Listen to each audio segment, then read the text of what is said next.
Oke, sampurasun pemirsa. Assalamualaikum warahmatullahi wabarakatuh.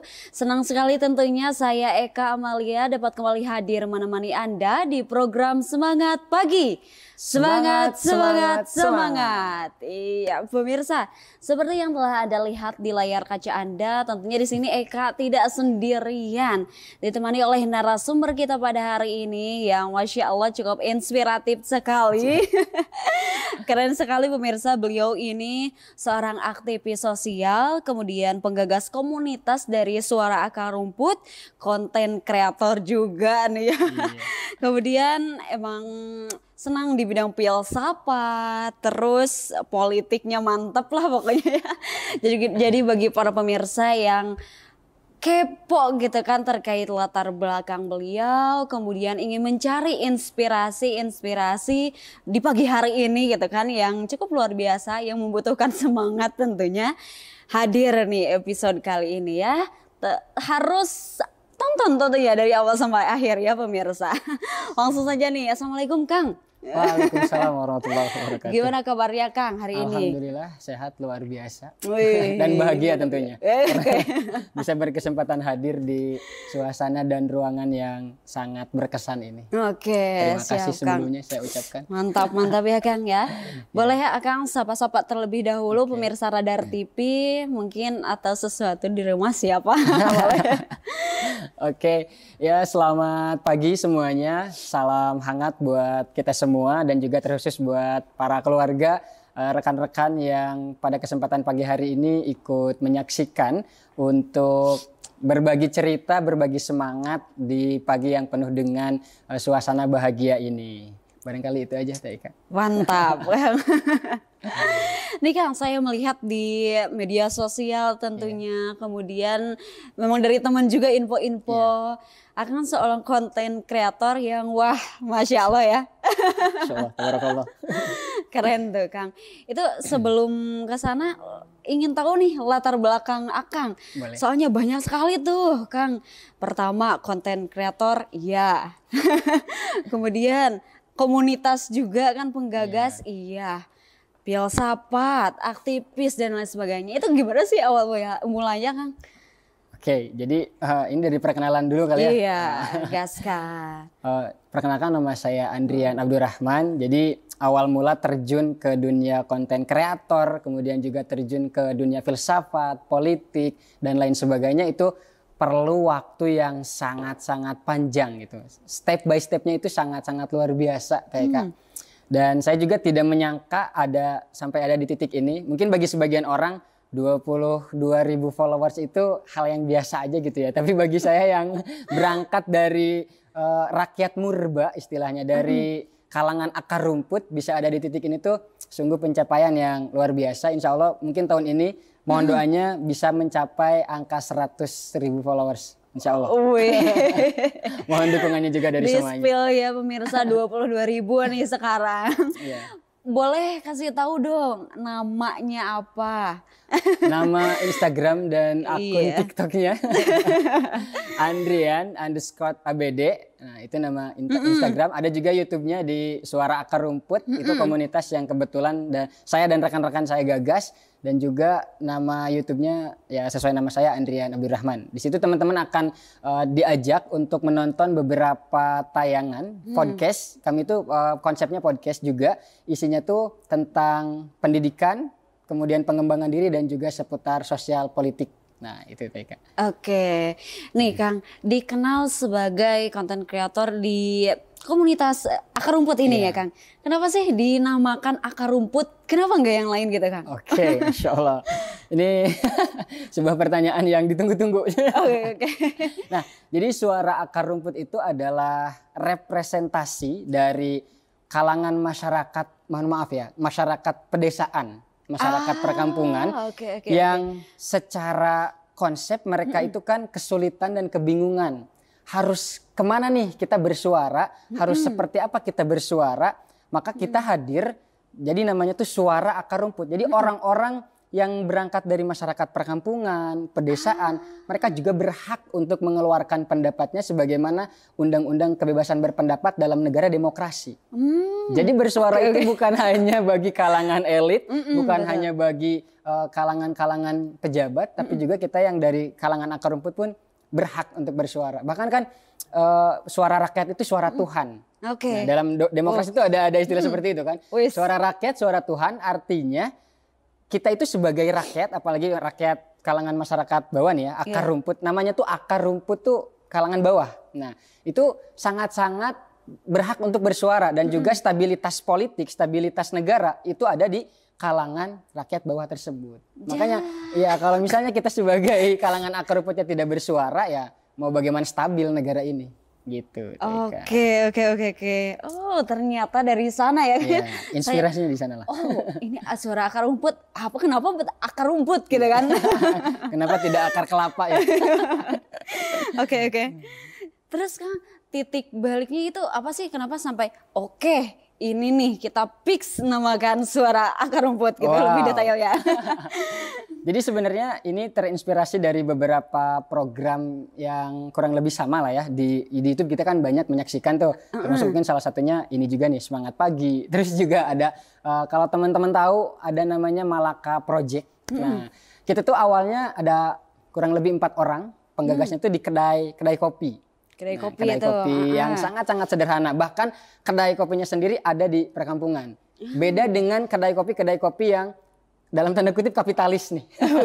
Kalau kedai kopi kapitalis itu kan biasanya adanya di perkotaan, harganya juga relatif menengah lumayan ke atas. Kan? Nah, kalau ini kopinya tuh sama gitu, tapi harganya lebih merakyat. Nah, makanya kenapa kemudian kami waktu itu di kedai kopi biasa obrolan kedai kopi lah ya sampai jam 12 malam, jam 1 malam. Nah, akhirnya obrolan itu menghasilkan sebuah ide, sebuah gagasan yang beranjak dari keresahan tadi dan kita pun menamakan itu suara akar rumput karena kita pengen berangkat dari bawah, benar-benar berangkat dari bawah kayak gitu.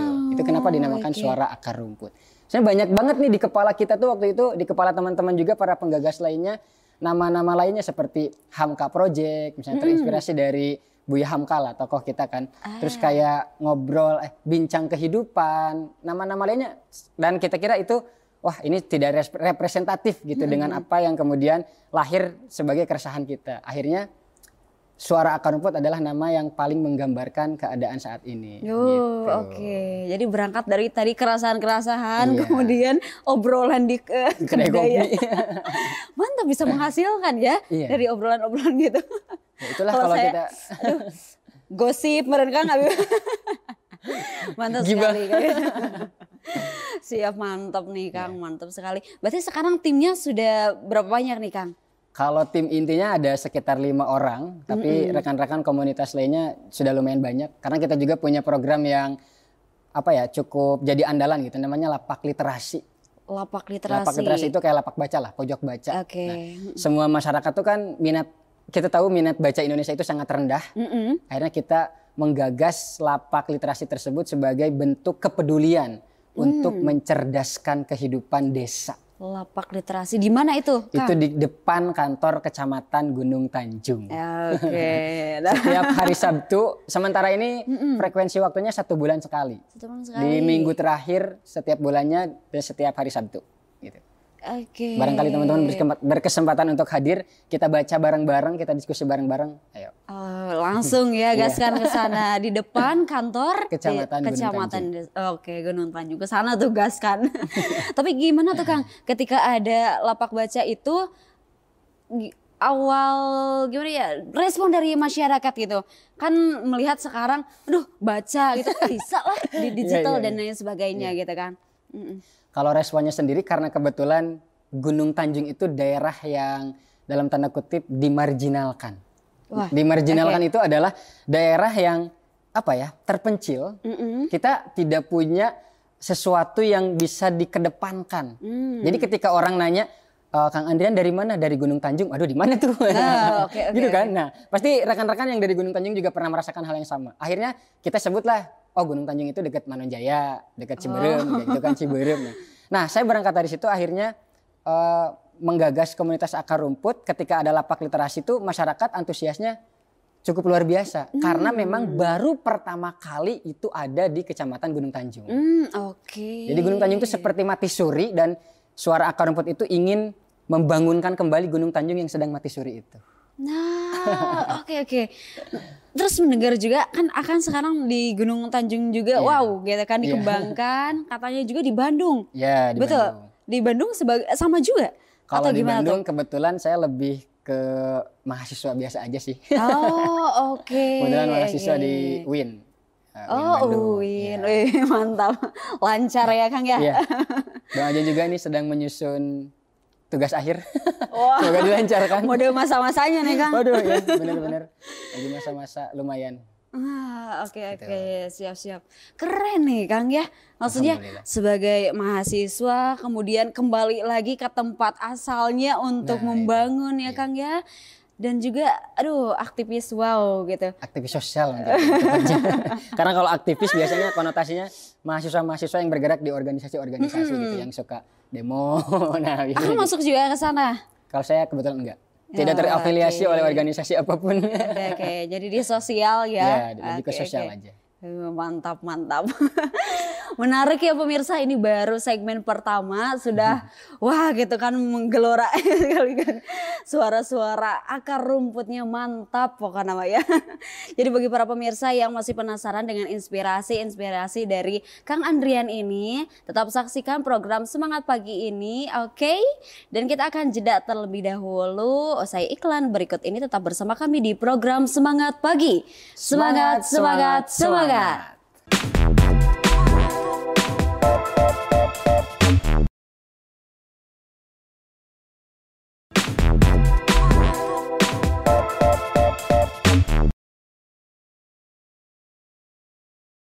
Oke pemirsa, terima kasih masih tetap bersama kami di program Semangat Pagi. Semangat. Iya pemirsa, tadi kita telah banyak ya ngobrol-ngobrol dari perjuangan Kang Andrian, kemudian kiprahnya di sosial gitu kan. Mantep ya, sudah banyak sekali tadi diceritakan walaupun tidak terasa gitu.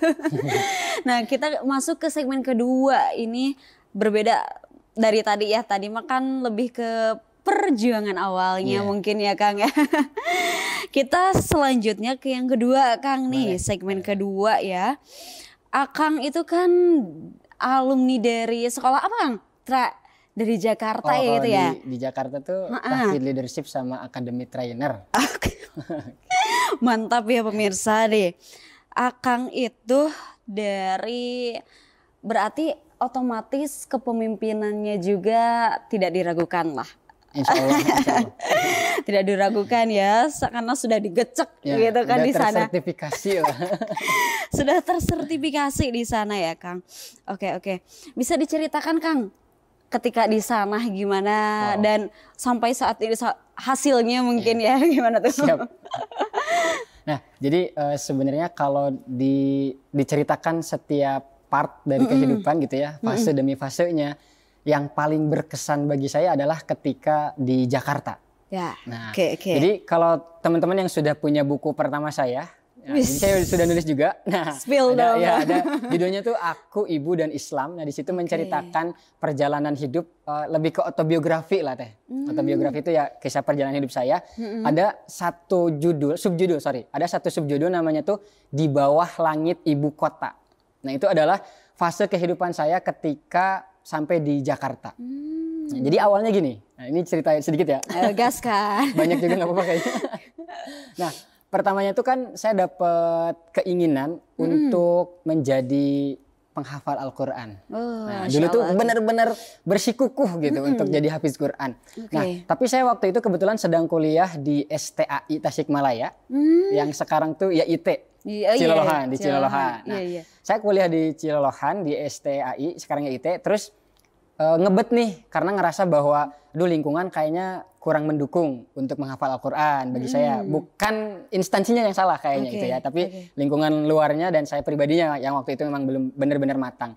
Akhirnya saya mencari informasi beasiswa untuk menjadi penghafal Al-Quran. Waktu itu dapat link untuk ke Jakarta, namanya Tahfidz Leadership. Nah, memang kebetulannya si Tahfidz Leadership ini tuh tidak hanya fokus di program penghafalan Al-Quran, tapi juga di program leadership-nya. Nah, jadi benar-benar digembleng di secara hafalan dan juga secara leadership. Momen-momen yang bagi saya itu the first in life gitu. Benar-benar pertama kali dalam hidup tuh banyak. Pertama kali masuk hotel. Wis, waktu itu. Iya, pertama kali ketemu tokoh nasional. Pertama kali juga masuk gedung DPR MPR. Pokoknya benar-benar banyak pertama kali dalam hidup saya itu di sana lah. Nah, dan momen yang paling berkesannya adalah ketika bertemu dengan wakil ketua MPR untuk membicarakan seputar kepemimpinan dan anak muda. Dan dari sekian banyak santri yang hadir di sana, saya merupakan salah satu dari 3 santri yang berkesempatan nanya dan berdialog dengan Pak Wakil Ketua MPR pada saat itu. Itu sih yang sangat-sangat berkesan. Iya. Kayaknya itu tidak bisa dilupakan ya kayaknya. Pengen diulang lagi malah. Oh gitu. Oke. Oh siap, mantap. Terus kakak jadi kakak ya? Nggak apa-apa. Mantap Kang. Ini bagaimana Akang memadukan nih dari konten, kemudian latar belakang Akang yang cukup Masya Allah sekali gitu kan. Terus filsafatnya yang bisa diterima oleh masyarakat awam misalkan gitu. Gimana sih gitu cara Akang dalam hal itu? Nah sebenarnya kalau untuk filsafat diterima masyarakat awam itu masih dalam saya tuh masih cukup inilah susah. Ini juga masih dalam progres. Karena ada beberapa momen kayak gini dalam hidup saya. Ketika saya ngobrol dengan beberapa orang, mereka tuh kayak kesulitan. Karena diksi atau kalimat-kalimat yang saya keluarkan itu ilmiah. Akhirnya mereka, itu ngerti. Akhirnya mereka kan kayak gitu. Bahkan ada sempet yang, aduh ini jadi curhat nih. Saya sempat pernah mengutarakan satu perasaan kepada perempuan. Terus perempuannya bilang, aku nggak mau karena takut gak nyambung katanya. Paham. Iya itu kan pasti ngerti lah ya, pasti paham. Karena takut gak nyambung katanya. Jadi dia tuh nolak karena tidak ada komunikasi yang seiras gitu. Karena mungkin nggak tahu ketinggian, nggak tahu memang gimana bahasanya darinya kayak gitu. Takut gak nyambung. Dan sekarang pun malah di keluarga juga masih seperti itu. Masih ada momen-momen di mana cik atuh ngobrol teh gitu kan. Aduh ini jadi bahasa Sunda. Gak apa-apa. Ya. Ini kan Tasik juga ya. Cik atuh ngobrol teh dengan bahasa yang dimengerti oleh mama, oleh bapak gitu, oleh tete, oleh keluarga. Karena kadangkala saya selalu bilang ini tuh istilahnya gini kayak misalnya representatif. Kemudian ada beberapa diksi-diksi yang ilmiah lah. Mah ini tuh harusnya secara emosional tuh nggak kayak gini. Nah itu kan di masyarakat kalau kita ngomong kayak gitu ya liur lah pokoknya. Apa sih ngomong apa gitu kan. Jadi kalau untuk diterima oleh masyarakat sepertinya masih dalam tahap perjuangan. Karena saya pun masih menyesuaikan bagaimana diksi-diksi ilmiah ini bisa disederhanakan dan diterjemahkan agar masyarakat lebih mengerti. Gitu sih deh. Kalau konten dari Suara Akar Rumput gimana itu? Bahasanya lebih gimana? Ya kalau Suara Akar Rumput lebih mudah diterima kayaknya. Karena saya nggak sendiri. Nah, jadi di frame-nya itu ada 3 orang. Nah, jadi ketika ada bahasa yang kemudian saya lontarkan sulit untuk dimengerti, akhirnya dibantu diterjemahkan oleh rekan-rekan yang lain yang ada di frame podcast itu. Gitu teh. Menarik ya. Karena memang filsafat serumit itu sih. Kalau ngobrol takut ketinggian gitu kan betul. Ya. Akhirnya ada kasus juga di mana ini kemarin nih kasus yang terbaru, saya bikin tulisan di media sosial dengan gaya fabel, bentuknya fabel lah, bentuknya fabel, alegori. Nah, istilah-istilah kayak gini kan sulit ya, sulit diterima gitu kan. Nah, dengan gaya alegori, perumpamaan, dan terus kayak benar-benar kritik sosial lah. Tulisan itu kritik sosial. Saya tidak menyebut nama lembaga, tidak menyebut nama orang, tapi kemudian ternyata tulisan itu diterima oleh masyarakat dengan sudut pandang yang lain. Karena mungkin tadi taraf berpikirnya masih ada kesenjangan lah, kesenjangan taraf berpikir gitu kan. Akhirnya terjadilah sedikit kisruh. Gesekan ya. Iya, terjadilah sedikit gesekan, tapi itu namanya dinamika tokoh lah teh ya. Kalau kita mau jadi orang besar kan ujiannya juga nggak kecil. Betul. Akhirnya terjadi sebuah dinamika yang cukup pelik dan itu bagi saya menjadikan pelajaran yang sangat berharga bahwa harus bilisani qaumihi istilah agamanya. Jadi ngomong itu harus dengan bahasa kaumnya. Saya ngomong dengan mahasiswa dengan bahasa mahasiswa. Ngomong dengan masyarakat bawah ya dengan bahasa masyarakat bawah. Itu yang saya ambil pelajaran dari kekisruhan kemarin. Maaf kepada pihak-pihak yang tersinggung ya. Oke, siap. Oke, Akang ini, wah mantap ya, keren kan?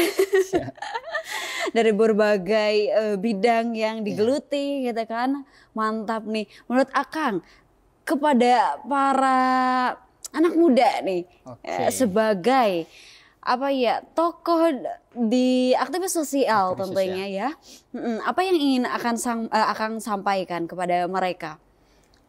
Wow, ini adalah bagian yang cukup sulit karena ini tidak ada maksud menggurui tapi ini hanya berbagi kisah, berbagi pengalaman. Yang ingin saya sampaikan kepada rekan-rekan adalah yang pertama, kita jangan sampai membatasi diri. Karena di zaman sekarang itu semua orang dituntut untuk interdisipliner lah. Kayak misalnya multidisiplin ilmu. Jadi misalnya kalau saya sebagai mahasiswa jurusan sejarah peradaban Islam tidak menutup kemungkinan saya untuk menggeluti bidang politik, filsafat, sosial. Jadi jangan sampai hanya terbatas pada satu bidang saja gitu. Karena dunia sekarang yang sangat heterogen ini menuntut kemampuan dari kita juga untuk heterogen gitu. Nah, dan pelajaran yang lainnya adalah yang ingin saya sampaikan kepada rekan-rekan, gimana ya? Harus selesai dulu dengan diri sendiri. Wah, iya hese sih. Iya betul. Itu kan bagian yang tersulit karena ketika kita tidak selesai dengan diri sendiri, maka kita tidak akan mampu untuk menjadi influence bagi orang lain. Itu yang bagi saya pelajaran yang sangat berharga. Ketika kemarin misalnya saya dapat tekanan dari kisruh tulisan di media sosial itu, saya bisa bersikap sangat tenang. Itu kata orang-orang ya, kata orang-orang yang hadir di persidangan itu. Sidang. Saya dipanggil ke kantornya, ke instansinya. Jadi kayak benar-benar diinterogasi lah, ditanya gitu, ini apa maksudnya. Nah, tapi dengan ketenangan yang kemudian sudah intinya berdamai dengan diri sendiri lah. Banyak baca, terus kemudian juga bukan hanya banyak baca buku, tapi juga baca lingkungan. Karena kan ayat pertama dari Al-Quran, kitab suci kita semua umat Islam itu Iqra. Kita disuruh baca. Jadi bagaimana kita mau mengerti kehidupan ini kalau kita tidak baca. Dan tidak hanya baca buku, tapi juga baca lingkungan sekitar. Gitu. Jadi baca. Nah, tapi hese Kang, harus baca atau hese gitu kan? Iya betul kan Kang. Karena masyarakat masyarakat itu memang disistemkan untuk menjadi bodoh. Kalau menurut saya. Ini agak ekstrim sih, ekstrim. Karena ketika sebuah masyarakat itu cerdas, maka akan ada kesadaran kolektif. Misalnya ada nih sebuah kampung dipimpin oleh seorang pemimpin. Ketika masyarakatnya cerdas, pemimpin melakukan kesalahan, masyarakat akan sadar. Otomatis singgasana pemimpin ini itu tidak aman, akan tergonjang-ganjing. Nah, maka dalam buku Aksi Massa karya Tan Malaka itu disebutkan bahwasanya oknum pemerintah itu tidak mau masyarakatnya cerdas. Karena kalau masyarakat cerdas, ini akan terusik, kekuasaan akan terusik. Maka kebodohan sebenarnya adalah sesuatu yang sistemik. Di pendidikan ganti menteri, ganti kurikulum, ya kan? Ganti menteri, ganti kebijakan. Betul. Kenapa enggak? Susah sih ini ya. Panjang banget ini Mas. Soalnya pasti bahkan panjang banget. Ya itulah saya melihat bahwa kebodohan itu adalah sesuatu yang memang sistemik. Memang bukan sengaja dibuat, tapi gimana ya, benar-benar sudah terstruktur gitu teh. Karena oknum-oknum di sini takut kalau mereka singgasananya tergoyangkan. Akhirnya ya udah masyarakatnya bodoh aja deh. Nah, oke. Siap. Ngerasa nggak sih? Iya, benar. Oke Kang, sebagai aktivis sosial gitu kan, tadi melihat terkait baca gitu. Menurut Akang gimana sih agar masyarakat itu suka gitu? Wow. Kumaha tah Kang? Kalau menurut saya pertama dimulai dari rasa butuh. Kalau kita ngerasa butuh terhadap baca, maka kita mau tidak mau apapun kondisinya benar-benar akan memaksakan diri untuk baca. Ini for your information aja. inspirasi bagi teman-teman barangkali ya. Saya tuh seneng baca dimulai dari semester 6 lah kurang lebih. Berarti baru-baru kan. Nah, dulu pun saya sama seperti masyarakat pada umumnya. Ketika baca baru 1 halaman, tunduk. Akhirnya memilih untuk tidur gitu kan. Apalagi buku-buku yang cukup berat. Nah, ketika kemudian saya merasa bahwa tadi ada kesadaran, oh ternyata kalau kita bodoh selamanya sebuah sistem itu akan carut marut. Nah, demokrasi, negara, pemerintahan itu akan benar-benar kacau lah.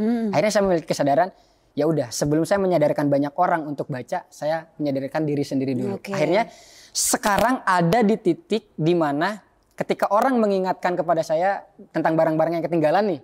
Misalnya kan hanya mengingatkan hati-hati kacamata, saya kan orangnya pelupa. Nah, hati-hati misalnya tas, hati-hati apapun itu. Sekarang ada hati-hati buku ketinggalan. Saya udah ada di titik kalau nggak bawa buku tuh kayak ngerasa nggak bawa handphone. Jadi kemana-mana harus bawa buku. Wow, mantap udah sampai sana ya Kang. Ya, udah ada di titik itu dan itu perlu perjuangan yang sangat susah lah. Dan teman-teman pun jangan mudah menyerah. Gitu. Siap. Kita lanjut pemirsa, usai jeda berikut ini tetap bersama kami di program Semangat Pagi. Semangat.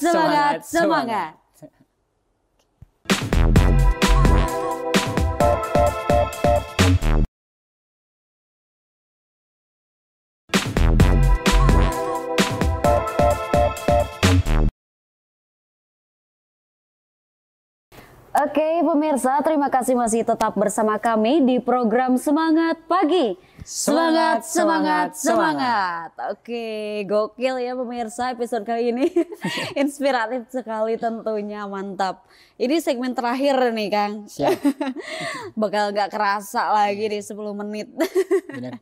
Ngobrol mah ada suka ya. Betul Kang. Nah ini sebelum terkait harapan ke depannya Kang. Ini mau balik lagi nih terkait konten Kang. Kepo deh saya. Boleh. Itu kan Akang alhamdulillah sudah 22.000 lebih ya kan followers.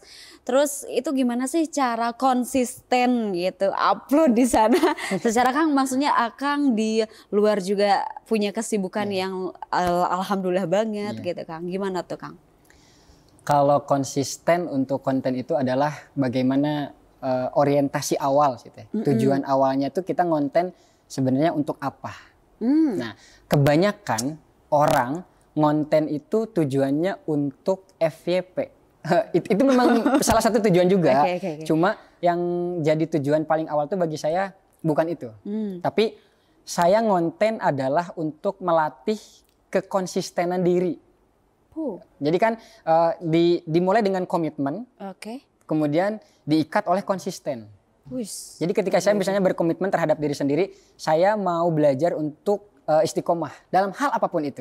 Nah, termasuk kan ketika misalnya kita istiqomah dalam beribadah, itu juga kan dilatihnya dari hal-hal kecil lah. Nah, termasuk ketika misalnya saya ngonten itu untuk melatih bukan untuk orang lain, tapi untuk diri saya sendiri.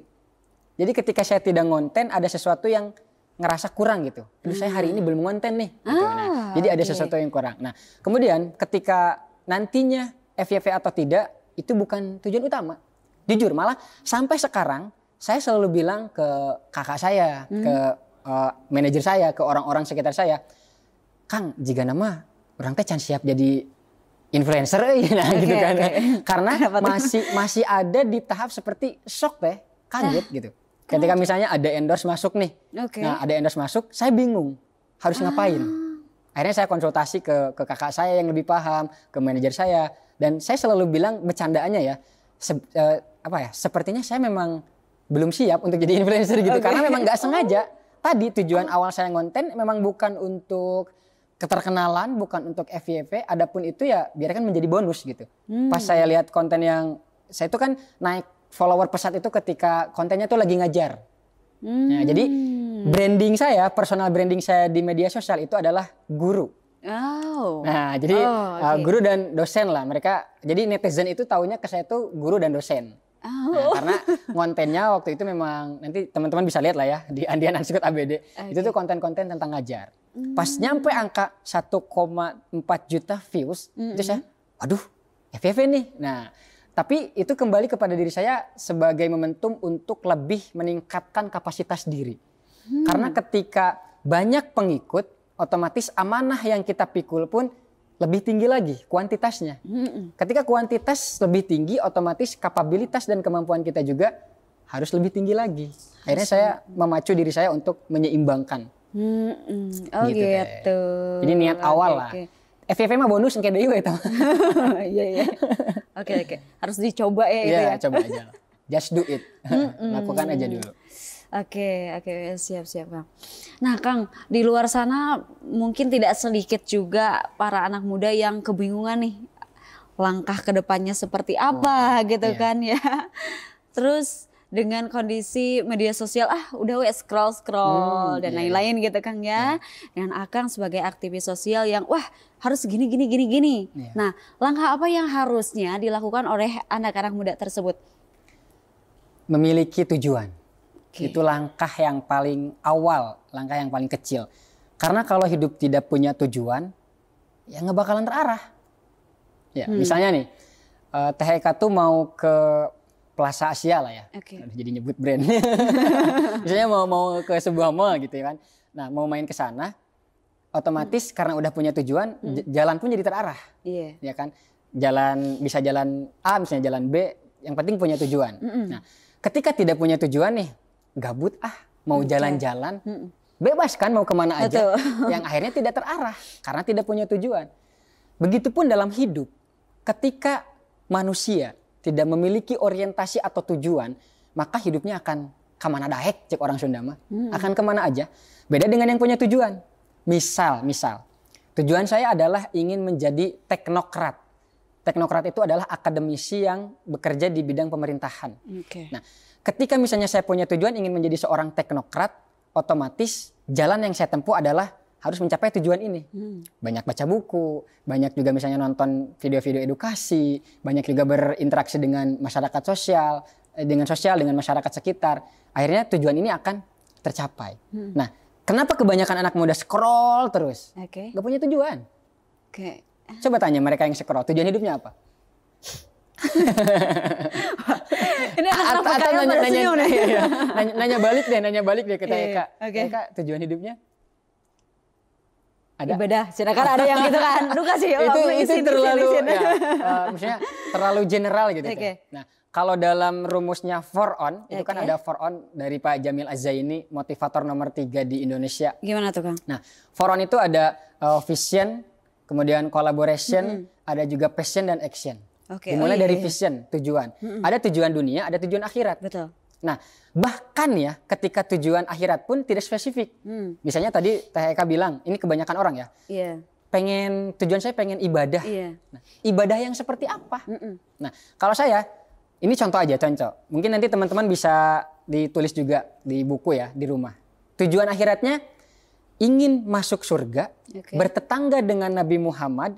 Depan rumah saya nanti di surga tuh ada Abu Bakar, samping kanan saya ada Nabi Muhammad, samping kiri saya ada Ali bin Abi Thalib misalnya. Itu kan spesifik. Betul. Nah, nanti kita akan berpikir ketika misalnya kita akan melakukan sebuah kesalahan.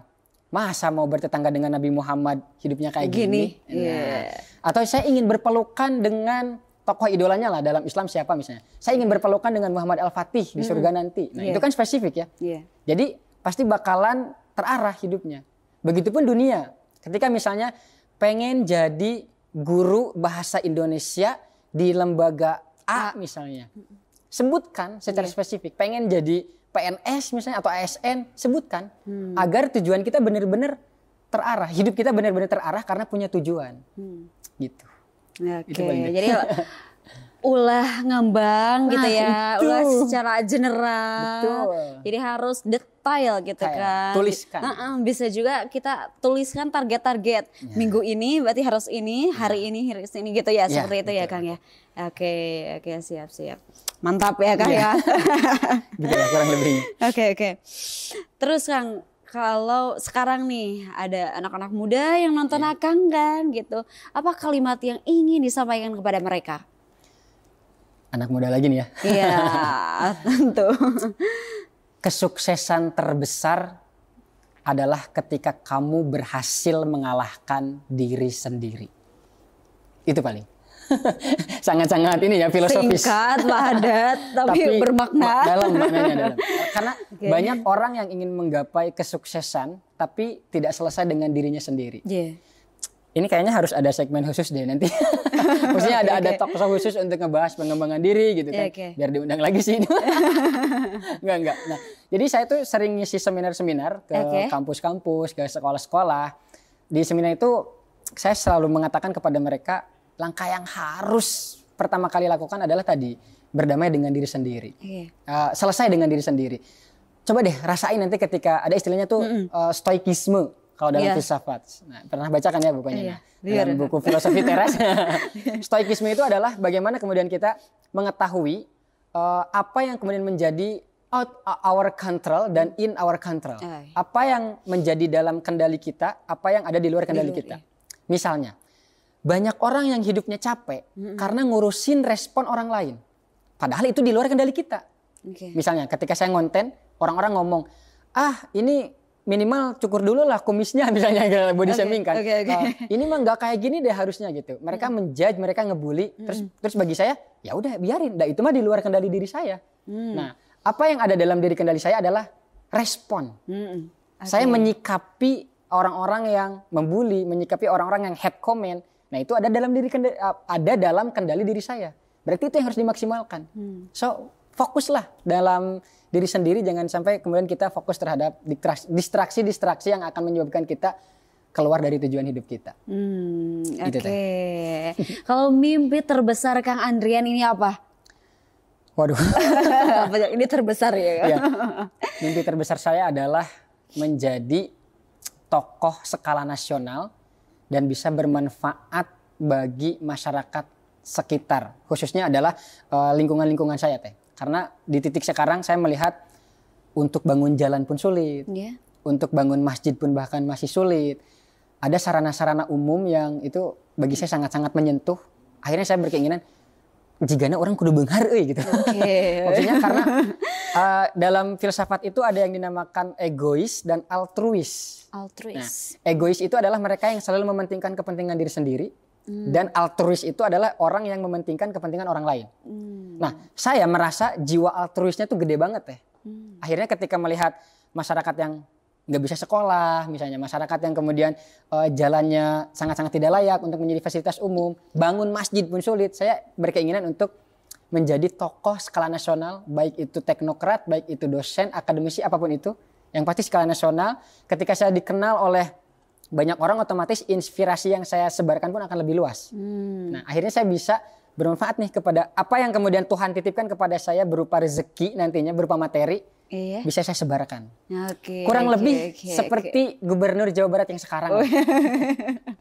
Ya kan, mereka benar-benar senang apa ya, kan? Bukan mereka, dia gitu, dia kan benar-benar altruis. Hasil dari kontennya tuh diberikan kepada kembali lagi kan ke rakyat, kepada masyarakat, ke rakyat gitu, benar. Dari rakyat untuk rakyat oleh rakyat. Siap. Harapannya Kang, ini mungkin harapan pertama untuk Suara Akar Rumput, kemudian kedua yang apa tadi, bukan pojok baca, apa tadi? Lapak literasi. Iya, dan lain sebagainya. Harapannya apa Kang? Pertama, harapan saya tentunya bagi diri sendiri dulu ya. Boleh. Semakin upgrade dirinya menjadi seseorang yang bisa menyebar inspirasi semakin luas. Itu untuk diri sendiri. Kemudian untuk rekan-rekan komunitas Suara Akar Rumput, agak melau. Karena ngebangun ini benar-benar cukup perjuangan teh. Harapannya bagi saya adalah benar-benar bisa menjadi komunitas yang berdampak besar bagi masyarakat, khususnya masyarakat akar rumput dan umumnya bagi masyarakat Indonesia nantinya. Untuk masyarakat Gunung Tanjung nih, lapak literasi harapannya ini khususnya ya, juga untuk ke masyarakat Kabupaten Tasikmalaya. Semoga semakin banyak yang tersadarkan bahwa membaca itu sangat penting. Itu harapan saya. Dan juga ini bagi Tasikmalaya, tempat di mana saya dilahirkan. Saya sedikit miris melihat kondisi sekarang. Tasik bukan lagi dikenal sebagai kota santri, tapi Tasik dikenal sebagai kota gangster. Itu saya tinggal di Bandung, sampai berita-berita macam itu tuh udah lumrah teh. wah Tasiknya sekarang banyak gengnya. Istilahnya itu ada barudak Sonic WDDO gitu kan. Iya kan ya. Nah, harapan saya bagi Tasik adalah baik kotanya maupun kabupatennya bisa revitalisasi, bisa kembali membangun citra Tasik yang positif, bisa kembali mengembalikan Tasik yang memang religius, bermartabat dan sejahtera juga. Artinya tidak ada lagi citra Tasik yang negatif di kalangan publik, dalam sudut pandang publik. Itu bagi Tasik. Nah, dan bagi Indonesia tentunya harapan terakhir saya bagi Indonesia adalah semoga 2045 seperti apa yang dicanangkan oleh banyak orang benar-benar tercapai Indonesia emas, dan itu dimulai dari diri kita sendiri. Betul. Kalau diri kitanya masih kesulitan untuk berdamai, untuk upgrade value diri kita, maka Indonesia emas tidak akan tercapai. Mungkin akan tercapai tapi emasnya emas batangan, emas imitasi lah. Emasnya emas imitasi gitu kan. Bisa aja tercapai tapi emasnya emas imitasi. Indonesia emas bisa tercapai, bonus demografi juga bisa benar-benar kita manfaatkan dengan sebaik mungkin. Sebagaimana yang dikatakan oleh Bapak Wapres. Kita punya bonus demografi yang sangat besar. Gitu. Jadi harapan dari mulai diri sendiri sampai ke skala nasional. Nah, iya. Terakhir sebelum closing nih Kang. Tadi yang Tasik Malaya gitu kan. Dulunya kota santri sekarang sebagai kota gangster. Oke. Yang akan rasakan perubahan sosial di Tasik ini apa sih Kang? Mungkin masyarakatnya semakin apatis teh. Jadi ada istilah kayak gini. Ketika ada teman saya nunjukin konten saya yang ngebahas kritik sosial, mereka bilang, udahlah ngapain sih kayak gitu. Yang penting mah perut kita aja aman gitu. Oke. Gitu. Yang saya miris, yang saya rasakan adalah bagaimana mereka benar-benar mementingkan kepentingan diri sendiri. Jadi tidak mau berdampak untuk sosial. Itu perubahan yang sangat-sangat signifikan, dan ya itulah tadi banyak sekali orang-orang yang kemudian dunia malamnya tuh benar-benar jadi hidup gitu. Di Tasik tuh kan banyak kelompok-kelompok oknum sebenarnya kan. Tidak semua anak muda Tasik seperti itu, tapi oknum. Dan tidak semua juga yang punya motor yang tadi saya sebutkan seperti itu. Itu hanya oknum aja. Gitu. Disclaimer. Bisa sesuatu deh. Iya, bisa sesuatu lagi kan jadi bumerang juga bagi saya. Oke. Mantap Kang. Wih, keren sekali ya pemirsa. Episode kali ini banyak inspirasi yang kita dapat dari Kang Andrian ini lewat dari tadi komunitas Suara Akar Rumput, kemudian dari Kang Andriannya sendiri gitu kan, pribadi banyak hal-hal yang telah dilakukan oleh beliau gitu. Mudah-mudahan kedepannya juga banyak anak muda yang lebih membuka gitu hatinya, pikirannya untuk bersama-sama lah gitu ya. Sekarang bukan eranya berkompetisi gitu ya, tapi berkolaborasi bareng-bareng gitu ya. Mantap ya, mantap pokoknya Kang, keren-keren lah ya gitu. Mudah-mudahan nanti kita bisa bertemu kembali ya, hadir lagi di Radar TV tentunya dengan episode yang berbeda gitu kan. Ada segmen khusus lah ya. Iya, mantap. Terima kasih ya Kang ya, terima kasih banyak. Terima kasih kembali atas kepercayaannya. Sip, mantap. Mudah-mudahan kedepannya Suara Akar Rumput lebih dampaknya lebih besar gitu. Oke, tak lupa terima kasih juga kepada para pemirsa yang telah menyaksikan program Semangat Pagi. Terus saksikan program Semangat Pagi ini setiap Senin sampai Jumat pada pukul 9 sampai 10 waktu Indonesia Barat. Saya Eka Amalia Siti Patona dan seluruh kru yang bertugas pada hari ini pamit undur diri. Wassalamualaikum warahmatullahi wabarakatuh. Waalaikumsalam warahmatullahi wabarakatuh.